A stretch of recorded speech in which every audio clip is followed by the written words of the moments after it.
নমস্কাৰ, কৰ্মচাৰী আৰু পেঞ্চনৰ কাৰণে এক বৃহৎ খবৰ। NPS নিয়মৰ সালসলনি কৰা হৈছে আৰু 16 ডিচেম্বৰ 2025 তাৰিখত এই সংশোধনীসমূহ কৰা হৈছে। NPSৰ অধীনত এনুইটি ক্ৰয়ৰ ক্ষেত্ৰত বা তেওঁলোকে যি পইচা উইথড্ৰ কৰিব তাৰ ক্ষেত্ৰত পূৰ্বতে 60% পইচা তেওঁলোকে উইথড্ৰ কৰিব পাৰিছিল আৰু বাকী 40% তেওঁলোকে এনুইটি ক্ৰয় কৰিবলগীয়া হৈছিল। এতিয়া সেই ক্ষেত্ৰত 80% উইথড্ৰ কৰিব পাৰিব আৰু 20% তেওঁলোকে এনুইটি ক্ৰয় কৰিব লাগিব।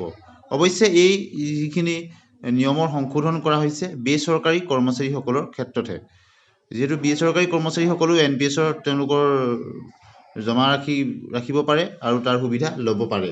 এতিয়া এই নতুন নিয়ম সংশোধনী অনুসৰি যিসকল কৰ্মচাৰীয়ে তেওঁলোকৰ অৱসৰৰ সময়ত NPSত তেওঁলোকৰ মুঠ জমা ধন 8 লাখ টকাৰ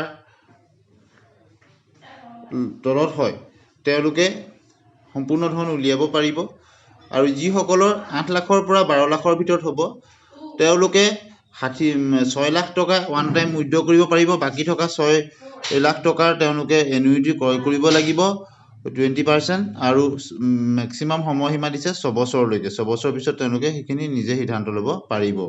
আৰু যিসকল গ্ৰাহকৰ তেওঁলোকৰ এনুইটি ক্ৰয়ৰ ক্ষেত্ৰত 12 লাখৰ ওপৰত হয় তেওঁলোকে 20% বাধ্যতামূলকভাৱে ক্ৰয় কৰিব লাগিব আৰু বাকী ধন তেওঁলোকে 80% উইথড্ৰ কৰিব পাৰিব। গতিকে আপোনালোকে নিশ্চয় গম পাইছে NPS নিয়মৰ সংশোধন কৰা হৈছে আৰু এই কথা অফিচিয়েলি অৱগত কৰিছে 16 ডিচেম্বৰ 2025ত এই নিয়মৰ সংশোধন কৰা হৈছে। ইয়াৰ ফলত NPSৰ ক্ষেত্ৰত যি 60% আৰু 40%ৰ যিটো সমস্যা আছিলে ই বহু পৰিমাণে লাঘৱ হ'ব আৰু কৰ্মচাৰীসকল তেওঁলোক উপকৃত হ'ব পাৰিব। যিহেতু NPS ফাণ্ডত কৰ্পাছ ফাণ্ডত তেওঁলোকৰ বহুখিনি কৰ্মচাৰী তেওঁলোকৰ জমা ধন অৱসৰৰ সময়ত তেওঁলোকে উলিয়াবলৈ যেতিয়া লয় তেতিয়া সেই 60%হে উইথড্ৰ কৰিব পাৰে। 40% তেওঁলোকে এনুইটি ক্ৰয় কৰিব লাগিছিলে বাধ্যতামূলকভাৱে। এতিয়া তেওঁলোকে সেই 60% আৰু 40%টো সলনি হৈছে আৰু এমাউণ্টৰ ওপৰত নিৰ্ভৰ কৰিব।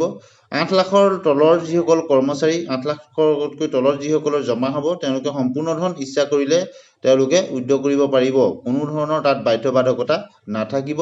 যিসকলৰ 8 লাখৰ পৰা 12 লাখৰ ভিতৰত তেওঁলোকে ওৱান টাইম 6 লাখ টকা উইথড্ৰ কৰিব পাৰিব। বাকী থকা 6 লাখ টকাৰ তেওঁলোকে এটা পাৰ্চেণ্টেজ এনুইটি তেওঁলোকে ক্ৰয় কৰিব লাগিব আৰু মেক্সিমাম 6 বছৰলৈকে তেওঁলোকে থাকিব আৰু তাৰপিছত তেওঁলোকে সেই সিদ্ধান্ত লৈ সেই ধৰণে উইথড্ৰ কৰিব পাৰিব।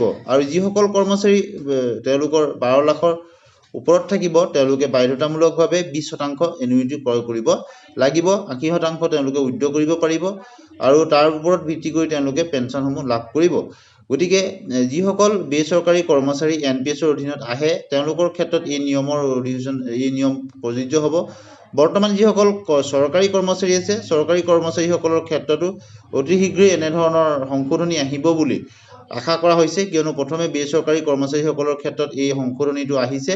যিহেতু NPSত বেচৰকাৰী আৰু চৰকাৰী সকলো কৰ্মচাৰী অন্তৰ্ভুক্ত কৰা হয়, গতিকে বেচৰকাৰী কৰ্মচাৰীসকলৰ ক্ষেত্ৰত এই সংশোধনী আহিছে। পৰৱৰ্তী সময়ত চৰকাৰী কৰ্মচাৰীৰ ক্ষেত্ৰতো এই নিয়ম আহিব বুলি আশা কৰা